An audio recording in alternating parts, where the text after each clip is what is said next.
how to log into Facebook automatically. Hello everybody, welcome back to our channel. Today I'll guide you on how you can log into Facebook automatically.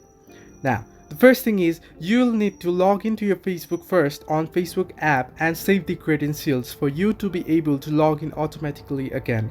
To do so, open the app and here log into your account. Now you'll need to log in or type in your email and password, so I'll just do it quickly. Now you can see here that I've typed in my email and my password. Now I'll just tap on login, and now once I log in, I'll be logged into my account. Now you can see I've been logged into my account.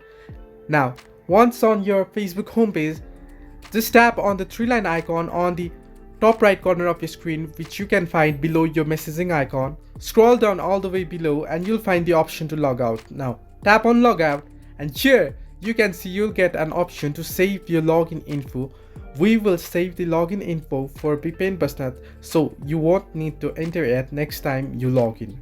Now tap on save and your credentials will be saved and log out. If I try to log in again here, you can see that my account will be logged in without me requiring to type in my password. So this way you can log into your Facebook automatically. Hope this helped. Do like and subscribe, and do not forget to leave a comment down below if you have any further issues.